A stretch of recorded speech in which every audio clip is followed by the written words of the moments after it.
anything that puts you vulnerable to a cyber attack, that, let's talk about social security numbers, credit card numbers, those types of things, that could not only hurt you, but it could be fatal. This is the PMP Industry Insider Podcast. Hello, everyone. Welcome out to another episode of the PMP Industry Insider Podcast, where we look at what is changing in the industry and we take you to the front lines for those that are driving those changes. As always, my name is Donnie Shelton, owner of Triangle Home Services, which has Triangle Pest as well as Triangle Lawn. And with me, as always, is my compadre in arms, the infamous Dan Gordon. Dan, would you like to say good morning, because we are recording this in the morning, regardless of when our listeners may be listening? Introduce yourself, our topic, and our sponsor, and then we can jump right into this. Sure. So good morning, Dan Gordon, PCO Bookkeepers, PCO M&A specialists. We do outsourced accounting for pest and lawn companies, as well as exit planning, brokerage services in the space as well. And this episode is sponsored by Coalmarch by WorkWave. To learn more about their services, go to coalmarch.com. And today, we had such a popular episode last week with ChatGPT, and everybody's been playing with it for the whole week and getting nothing done. So we decided to go even further. The opposite. And right. And talk about going low tech in a high tech world. And this is really interesting because, if anybody knows me, our business is predicated on technology. But if it were predicated on my knowledge of technology, we'd be out of business, right? So we've got a bunch of young, smart guys and gals working for us who know technology pretty well. And I think from a high level, I'm pretty good at it. But so anyway, let's talk. So why, ChatGPT, we got a lot of feedback. Even my wife was interested in it, which she hang on. Carol listened to one of our podcasts. She did, and she asked. We've officially made it. Yes, we're anytime your wife acknowledges anything that you do, or husband for this matter, depending on who you're listening to, then you know that you have done something pretty special. But yeah. So anyway, we decided to explore technology a little bit more, because what I find many times is that there's two things that you can throw at business problems. One is money, and that's not always the best thing to do. And two is technology, and that's not always the best thing to do as well. So let's kind of talk about this topic and, why this topic, and tell me your thoughts. Well, I think first things first, we need to put the disclaimers out there. Before I get into this topic, my background is computer science, and I love technology. I am not a Luddite. I would argue that Dan probably is. Joking. What is a Luddite? A Luddite? You don't know what a Luddite is? You gotta know your history, Dan. A Luddite it's an old historical term. It was this town of people who hated technology, and they had this big bonfire in the middle of the town, and they decided that they were going to get rid of technology and burn it all in the middle of this yard.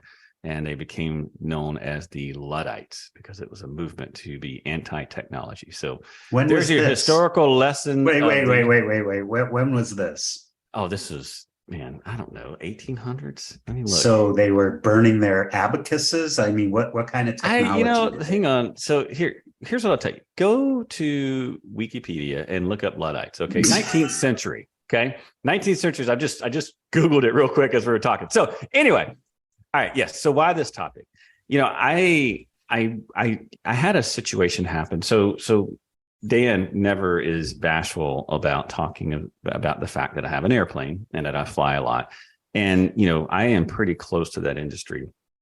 And for my particular airplane, there's like an owners association, and a lot of the pilots will talk with each other. And there's an anonymous forum on this association website where people can post experiences, issues, and you can post kind of in two different sections. One is where everyone knows who you are, and the other one is anonymous, so no one can ever figure out who posted it. And there was a pilot who posted a story about he was flying in the weather, had some icing on the airplane, doing a pretty standard approach. And as he's flying in, he starts messing up in the box. And the box means, programming the computer to have the airplane to fly the approach for him. And he blows through this approach course. He's trying to get his computer reprogrammed, figures out that he's going to go way past where he's cleared to go, takes control of the airplane and puts the airplane into a stall spin at low altitude. And essentially what happens is he barely pulls the airplane out of the stall with about 800 feet to go before you hit the ground.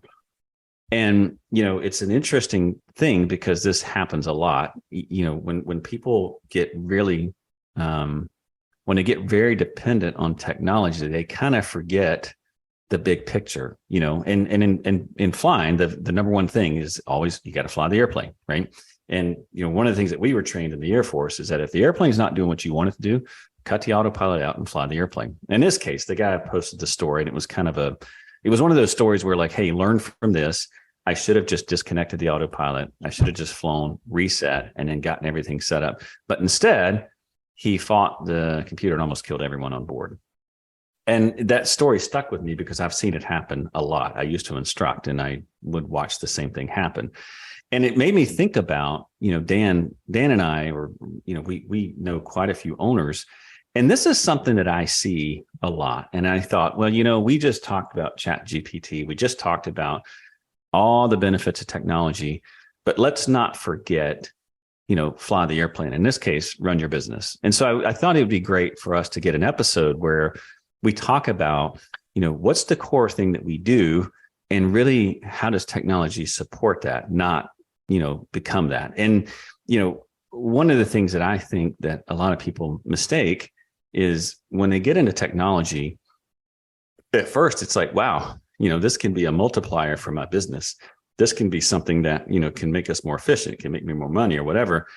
But pretty soon, once they get into it, they all of a sudden take on the hat of a software integrator, or they become, they get to a point where they critique really small things like, I don't like the color of this, or I don't like the way that works. And so what started out as a good thing, meaning that, something that was going to make them more efficient, something that's going to make them more money, turns into a massive distraction to the point that they stop growing their business, or they stop doing the fundamentals. And so that's what this episode is all about, right? This episode is about stepping back from your business, seeing technology for what it is, and making sure that technology gets put in a proper place. Because, as we get, I know for me personally, I've been in the industry since 2006 is when I started. And, technology has massively changed the industry in some ways for the better, in some ways not so much. But the fact of the matter is like the fundamentals are the same. And I've seen this. I am guilty of this myself. So before I say any of this, I don't want anyone to think that I'm being judgmental or that I'm sitting on some ivory tower, although I do. I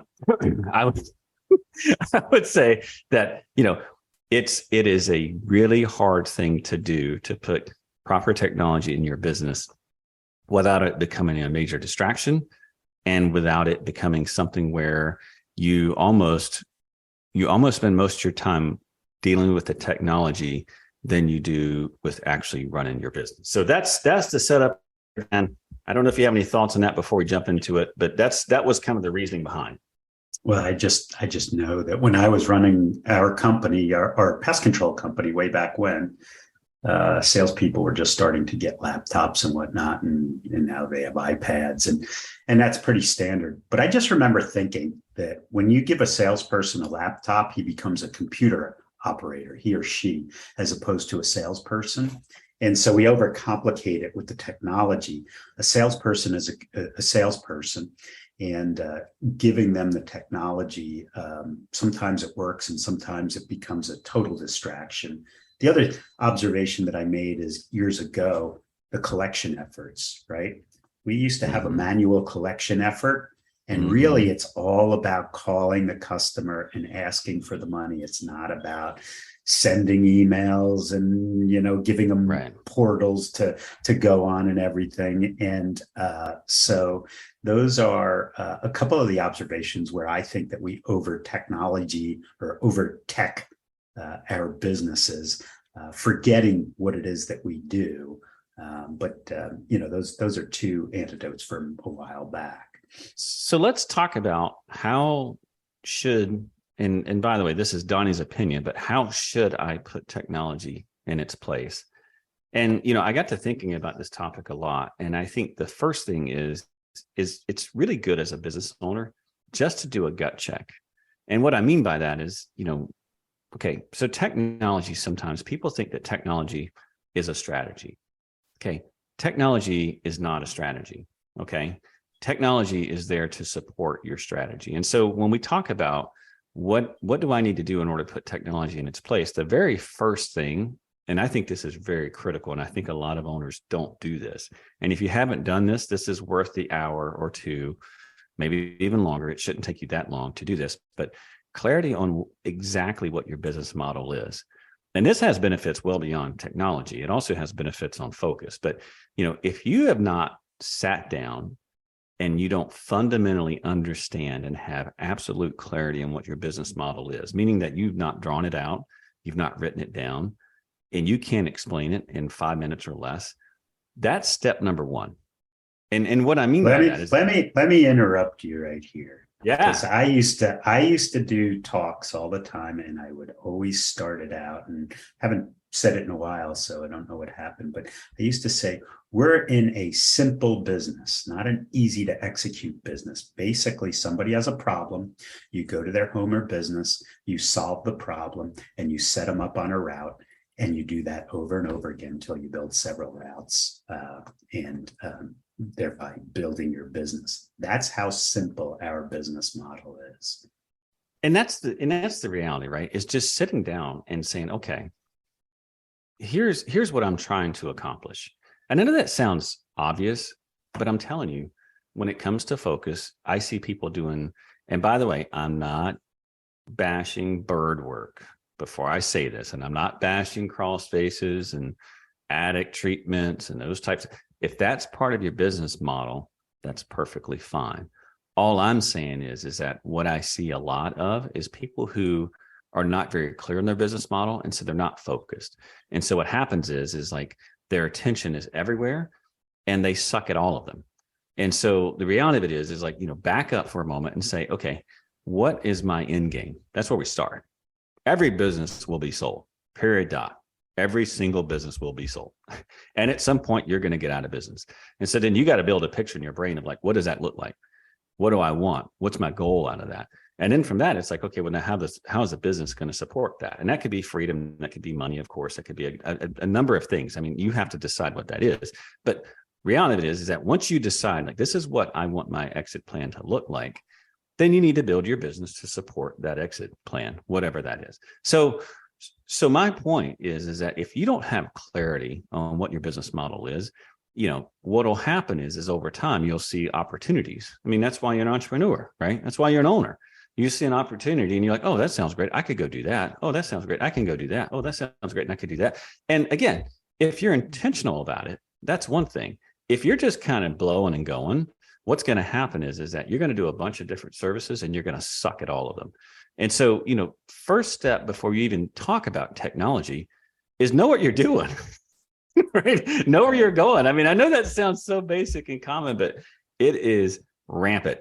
Like, I guarantee you, if you sat down at a table with 15 business owners and you asked them to describe their business model, you would have an all-day discussion, when really it should be every person gets 5 minutes, and it should be very, very simple to understand.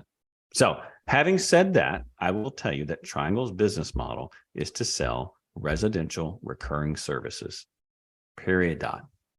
Recurring service, meaning we don't go commercial. And these are pest and lawn services. I should have included that, but that's our business model right now. Now, that doesn't mean I can't change it. Doesn't mean that later on I may not add another service line, or I may not, but the fact of the matter is that that's how simple this process is to be very, very clear. And Dan will make fun of me here.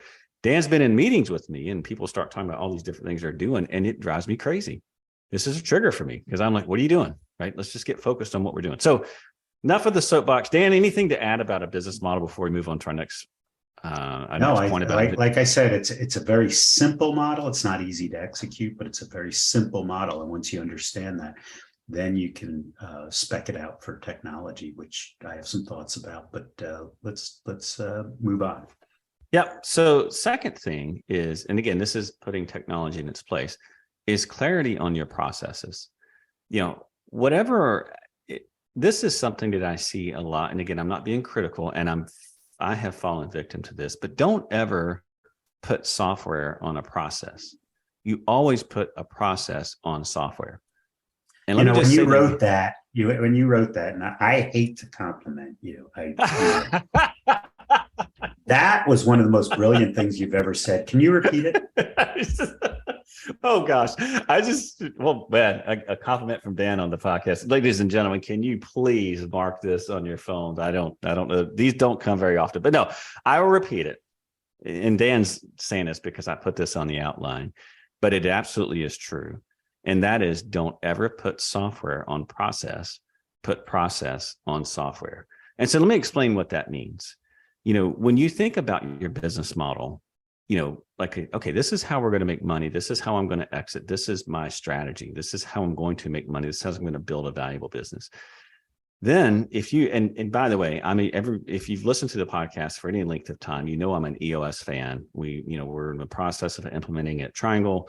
I see the benefits of it. There's a whole chapter in there that talks about processes. And and by the way, Traction is not the first one to do it. E-Myth is really big on this. We've had Michael Gerber on the podcast. I mean, just about any book, worth its weight on business will tell you that, when it comes down to it, it's all about your processes. The issue is that I'm a business owner. Number one, I don't want to take the discipline to sit down and think through how I'm going to go to market. Number two is I don't have the discipline, or I don't want to, take the time to sit down, like, what's the best way to do this? But I'll gladly pay someone to tell me some magic software that's going to turn a customer, from a web click into a paying client. And then I hand it over to them. This is one of those things where you really need to sit down and think about, this is how I want my customer to go through and be, from potential client to presentation, to sell, to service, and now they're a paying customer. And so what that means is that you need to think through what the process is, like what your process is to take care of your customers, whatever. I mean, this could be through billing, this could be through servicing, this could be through selling, but what's your ideal process first? Once you've got that figured out, then go and look for technology to support that process. Because in business, it's not about the software.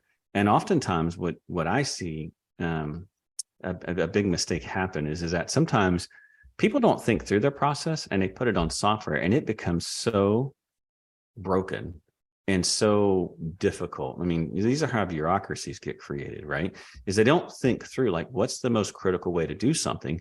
Let's figure out the easiest way. And that's not always the best way. And so the main thing is that you don't use software or not processes. They're just not, it's there to support you, not to be your strategy. So Dan, thoughts on, have you seen this, by the way? I know I put this in the outline and we didn't talk about it beforehand, but I mean, it's kind of interesting. So what we do is we, some CRMs in the industry are better than others at providing certain information that you want, but they all give you reports.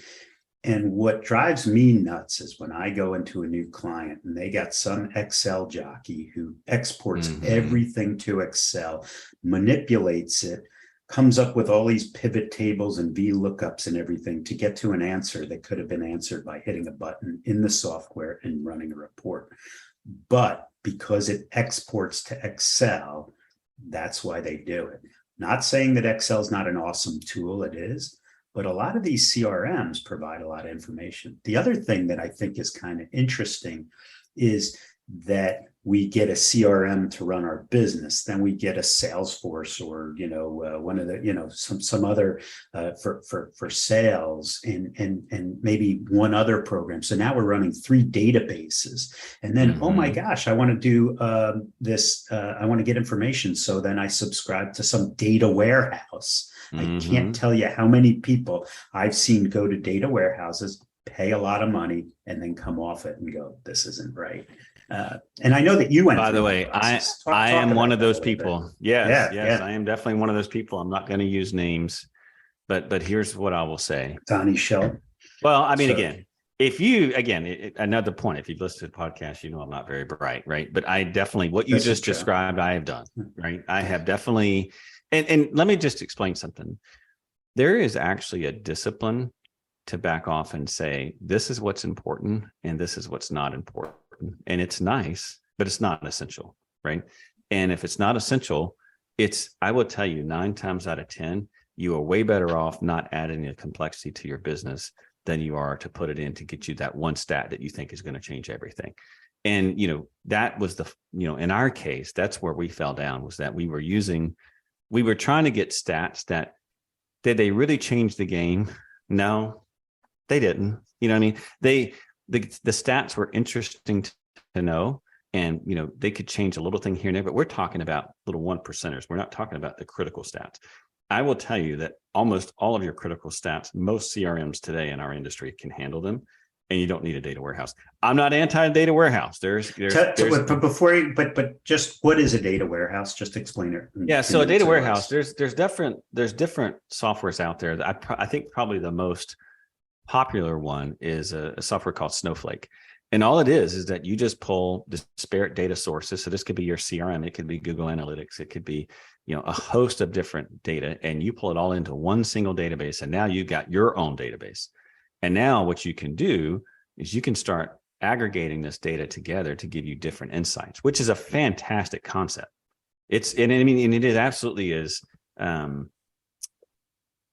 It can be, again, assuming that you have a need to pull these two, more data pieces together, it can be very enlightening.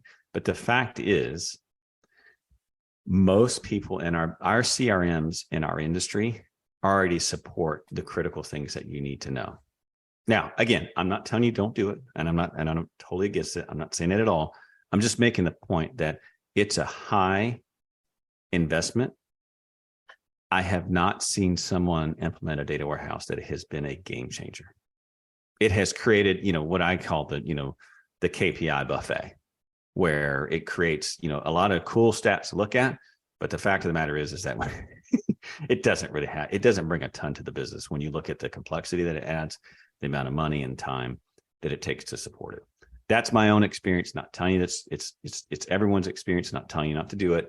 It's just when I've seen people go that route, generally speaking, they're going for stats that just don't matter as much. So let's in our non-technology world, what's the most important operational or financial KPI? I would argue it's gross margin.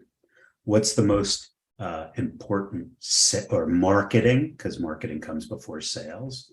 It's cost per lead. Actually, it's cost per sale. It's cost per sale. Well, in the sales arena, it's cost per sale. So marketing cost per lead. Well, let's pause there for a second, because this is the part where I'm gonna it's actually a combination stat, and the reason I say that is that I actually track cost per sale in marketing. And by the way, Dan is correct. It is a sales number. But the reason I do that is because it also, when you use cost per sale in marketing, it goes to two paths, right? Number one is your sales team closing. This is assuming if you take your sales team out and they're closing at a consistent rate, whatever that is, I'm not going to tell you what stats it should or should not be, but it's a great indicator of lead quality. You know what I mean? Like cost per sale in marketing is a fantastic indicator of lead quality, because again, I could market and get you traffic and I could get you a ton of leads. But the fact of the matter is that if the leads I'm bringing you are not qualified, or they're for something that you don't cover, that's not really helping you. And so will that drop you the cost per lead? Yeah. But sometimes your cost per lead may be super, super low, and it's hiding the fact that you're actually still sucking in marketing because you're not attracting the right people. So keep going. So I do agree. It is definitely gross margin. So here's, without a computer, gross margin, cost per lead, cost per sale. And then I would argue in the G&A section, number of office people to number of people on the road. And the reason I say people as opposed to technicians is some people have outside salespeople. But if you manage those four things, right? And obviously, in order to get to those things and to improve them, you need to understand, total technician production per day and things like that. But that's how easy or simple it is when we start mucking it up with all of the technology. And, not saying that it can't work, because it definitely does work. But I think that the beauty of our business is the simplicity. We are not a high-tech business. It's why you've got low barriers to entry, and you're constantly bringing in younger people and who are starting companies that are really successful. It's, if we're a high-tech company, there's huge barriers to entry, a lot of capital required and whatnot, but it's kind of what makes our industry really, really terrific. And there's definitely a place for technology, but I don't think we should overdo it. Well, and a great example of this is, back in 2006 when I started, GPS was, first of all, just to show you, I'm an aged man. I'm not going to compare myself to Dan, but I will say this: I still remember training. That was like a backhanded. I was not a backhand. It was a compliment, Dan. You just don't know it. Right. Right. So you just called me an old man. No. So I still remember riding in a truck, and I spent more time teaching guys how to read a map book and how to drive with a map book than I did on how to kill bugs. I still remember those days. And then, I don't know if you remember the TomTom GPS units came out. And man, I just could not believe how fantastic those things were. And then, so I'm bringing all that to bring, and then all of a sudden GPS monitoring became really big in our industry. And I'll never forget my very first lesson when I figured out that, sometimes high tech is not always the greatest thing. We put GPS units in our trucks. And if you look, it generates an enormous amount of data. I mean, just an enormous amount. It's a full-time job, just monitoring. And that's what happened, right? I remember one time I'm like, man, I'm spending 2 hours a day just going through GPS data. Like, and really it doesn't matter. Like, I would say 90% of the data I don't even care about. And so we had to develop a process. Like, I only want to see when there's hard braking. I only want to see when there's idle time. I only want to see when someone's fueling and they're not by a fuel pump. Right. Because then it was like, okay, now that's useful data. And so again, I'm sure these are things that all of our listeners know, but I'm just making the point that, you have to be very careful. That same dynamic can play out. It may not be in GPS, but multiple areas of your business, in marketing and, in operations, and just everyone's got the next best thing. And you just have to stop and ask yourself. And this is why we started with define your business model first and your critical processes first. And then that way, when you go back and someone starts showing you a shiny new piece of software and it's going to change your business, you can say, well, am I putting process on software, or is software being put on my process? And that's a big difference. And so you just don't want to fall into that, because I have by the way, I say all of these things because I've made these mistakes. So I've done every one of them. I'm starting a pest control company, and I plan in 3 years to be $1 million. What pieces of software do I need? At that point, it's just a CRM, legitimately, and just QuickBooks. a CRM and QuickBooks, of course, yes, and they need to be connected one way or the other. So, okay, last thing and last point here, and we kind of already made this point, and then we're going to talk about when not to go high tech, which is, you just need to make sure that in your business that you don't allow technology to become a distraction, right? That it's supporting your overall, it's supporting your business model, and it's supporting your overall business processes, but it's not your strategy. And you're very aware that you don't allow it to waste your time and money. And by the way, this is not just for you. I cannot tell you how many times I've been told we can't do something because the software doesn't support it. I can't reach out to such and such customer because, we don't have this capability. And I'm like, hang on, right? Because like what you said. So you just have to be very cautious, and remember, fly the airplane, right? Like yes, I can't program the box the exact way to do all of it and automate it. That's fine. But sometimes you don't need that. Sometimes you just need to go out and execute. So let's transition now to when not to go high tech. This is on the backside of a nice Chat GPT episode. And by the way, again, we're not anti-technology here, but let's Not just at talk all. about, no, not at all. But I'm just saying when not to do it. And I would say number one is there is a book. If you've not read it, it's a fantastic book. It's called The Toyota Way. It was written back in the 90s, I think it was. And it talks about how Toyota, as a company, back in the 80s, they were kind of especially early 80s, they were almost a laughed at company because everything they produced was crap. And, everything in Japan after World War II was just riddled with issues and problems. And so anyway, it's this whole story about how Toyota became kind of this, laughing stock of the auto industry into being the market leader in terms of quality. And I remember when I read this book, there's a whole chapter dedicated to this. And they talk about how Toyota did not embrace technology like the US automakers did. So like Chrysler and Ford and all these other automakers were investing heavily in robotics. And Toyota sat back and said, wait a minute, this doesn't really support our process. And so what they did is that they still used robotics, by the way. They still used some of the technology, but they got away with using about 20% of the technology that the US automakers were making. And so they avoided all the debt of investing in the robotics. And in the end, they ended up producing a better product. And so if you haven't had a chance to read that book, it's a fantastic read, especially for business, because there's a lot of good principles in there. But, I would say when not to go high tech is really when it's not necessary.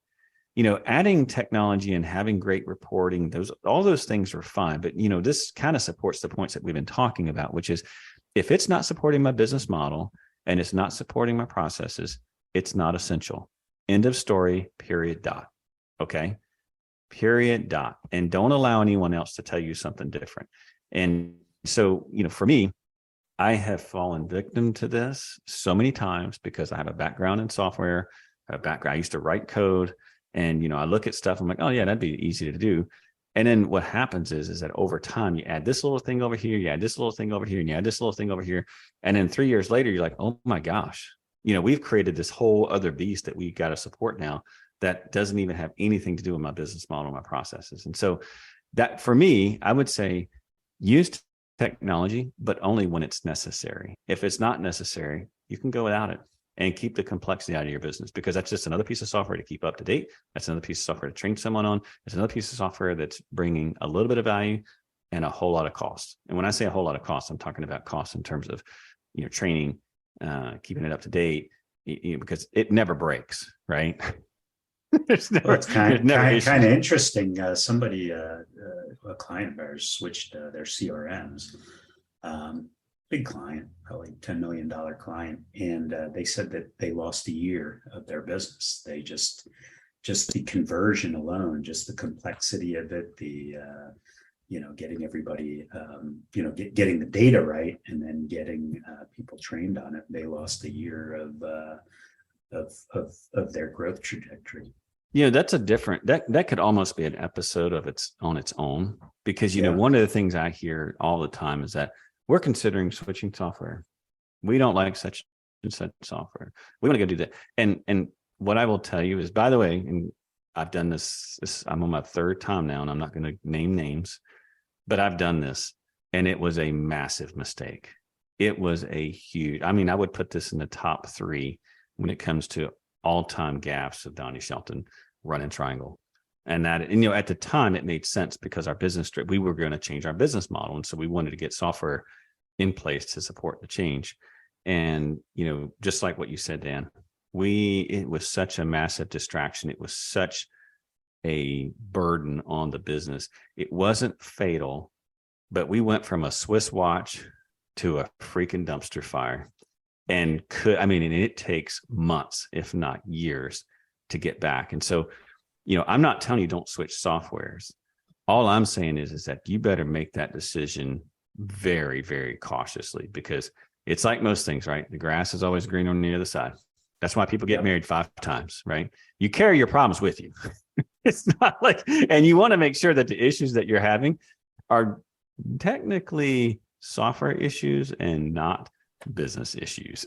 Yeah, I'm trying to So- figure out how getting married 5 times fits into the conversation. Oh, it 100% does, because hey, it's the grass is greener on the other side, right? Well, my current spouse is not great, but this new one over here, now that'll take care of all my problems. And meanwhile, it's got nothing to do with your spouse. Emily, where are you? No, we're not. We're not. She doesn't listen to my podcast. I'm not.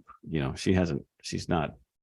She's not Carol. Carol has you've won Carol over. I don't know. She listened. Carol listened to one. And by the way, the story that you were telling, this is not technology related. When I started my pest control company, we had all 5-speed vehicles, and Carol had to teach my technicians how to drive a 5-speed, and she would come in and her neck would be hurting all day. Oh, So- the days of starting. They're always fun, right? Yeah. So first one is don't go high tech when it's not necessary. The second one is a corollary to that, and that is when it's not cost effective, meaning that when the cost of buying the software, and this is the key one, is really understand the cost of maintaining technology. When it exceeds the benefits, it's not worth using. And what I mean by that is that, maintaining, if it requires, the most expensive thing we have in our P&L is labor. If you're having to hire people and you're having to spend hours on moving data around so that you can get some special little stat, you really want to, and I'm not telling you it isn't worth it. I'm not saying that. But what I would say is that it's probably worth you sitting down and understanding, is this really cost effective for the price that I'm paying for the software, for the price that I'm paying for, the technology, the price I'm paying to maintain it, and the price that I'm paying to move data through it. When I put all those costs up, is that making me more money? And if the answer to that question is no, then probably not a good time to go high tech. It's probably not worth the effort. Again, you want to create as simple as feasibly possible. Yeah, just a point to remember that you kind of covered, but the price of technology is not the subscription that you pay every month. It's the labor to administer it and the distraction. That's the big cost. Yep. So. Yep. And then another point is, and this is probably more for our smaller operators than our large ones. I think the large ones know this, our listeners, but I have to say it. And that is, you have to be very careful with any kind of software that creates a security risk for your business. And that means, sensitive information makes it available, or, you would be shocked, maybe not, but anything that puts you vulnerable to a cyber attack that, let's talk about social security numbers, credit card numbers, those types of things, that could not only hurt you, but it could be fatal. And so if you have any kind of social security number that you have out, what I mean out, meaning in a spreadsheet or whatever, or same thing for credit card numbers, you are running a serious risk. And so any kind of software you have. So by the way, so why would a pest control company have social security numbers? It's not just your customers, it's your employees. Yeah, and 100%. Yeah, exactly. That's exactly right. So what I would say is that any technology that exposes that kind of information, you want to get rid of it. Don't have it. Don't put that liability on you. Ultimately, it's your liability. And by the way, if you don't have cyber insurance, It's well worth it. Stop listening to this podcast and call your insurance agent right now. Go get it. But I bring this up because I have heard this now. It seems like I hear this at least 2 to 3 times a year, where someone gets an attack, their rules are changed in their email, and then all of a sudden, customer credit cards are going to a hacker, they're charging stuff off, and sometimes they're successful and sometimes they're not. And so you want to be very careful and very cautious, and you want to make sure that whatever, and again, if you've got 20 different softwares, you can't possibly secure it all. If you've got 1 or 2, now you can be pretty locked down. And so I would say number 3, when not to go high tech, is that any time that it's going to require you to expose yourself in terms of credit card numbers or social security numbers, you should not have any of that information on your network in spreadsheets, accessible whatsoever. It needs to be in its own software. It needs to be, and I mean, again, most CRMs, they don't store that information either. They have it in a PCI compliant data warehouse somewhere, and all they do is transfer tokens. And same thing for social security numbers. Most payroll systems don't have that information accessible, and it's off of you. So just make sure that you don't have anything that creates security risk. And then the last one, well, first of all, anything to add to that before I move on? Dan? No, I think that the cyber aspect of it is one that, unless you've been through it, people don't consider. But we get to see fraud because of all the clients that we have. We get to see some of the wildest fraud being perpetrated against owners, their bank accounts, things like that. So it is real. Okay, my last point is going to be somewhat controversial. So let's just get into it and let's just have some fun with it. And I'm going to start it with a question to you, Dan. How many relationships have you seen? We're talking about marriage relationships now. Started via Zoom, developed via Zoom, married via Zoom, and had children via Zoom. Zero. Okay. I think Zero. all of that can work, but having children, you need to explain that. Hang on, we're not going there. so what I'm making here is that I am not a fan of the Zoom age. Let's just say that. And what I mean by that is that, by the way, we are recording this on Zoom. We are recording on Zoom, yes, but that's doing a podcast. When it comes to my business, we are in a service business, AKA we are in a people business. When it comes to allowing technology to interfere with personal interactions, you as an owner, you as a leader have to be face-to-face. It just has to happen. Now, this is Donnie's opinion. There's going to be people who are going to disagree with me and say, I can do everything via Zoom and I can do it. Yada. I don't buy it. I don't believe it. Agree. Yeah, totally agree. And however, the millennials, they don't want any everything. It's hilarious. What's so funny is this weekend I was talking to someone and said, yeah, my such and such son got a job for a big company. I'm not going to name the name. And now they're telling him he's going to have to come in and now he's considering quitting. Like, I'm sorry. And that, there are some fields where, like accounting, for example, like I'm sure you have accountants, Dan, that work for you and you guys can build face-to-face interactions, but it's not a job where you need to be together every single day. I don't think that's the case in a pest or a lawn company. I just don't. I think the face-to-face, the interaction, like you need to have personal, because again, you don't get married and have kids over Zoom. Just don't, at the end of the day, we are social beings and we need to be together. And to me, when technology interferes with personal interactions, it can create more problems than it solves. And what I mean by that is that I can be in a room, like when we did CO2 one year via Zoom because we had to, because of COVID. I hate doing Zoom talks because a lot of times when I'm speaking, I can look at faces and know what I'm saying right now is resonating and people understanding it, or I need to stop for a minute and I need to dig a little further into this because I'm getting a lot of like blank stares. And so it's those nonverbals that it's very difficult to read, even with the camera on. I just think that, there are times that you leverage technology, but I don't leverage technology for building relationships, maintaining. Sure. It's a go-between, but it's not, in my mind, it's not a strategy. So Dan, feel free to tear that up, but that's just, I want to put that in there. I totally agree. But yes, in our accounting firm, I would say that probably 3 days to 4 days a week, our client managers work from home. There's no question about it. And in fact, we're rethinking the whole office strategy. We used to have a desk for everyone.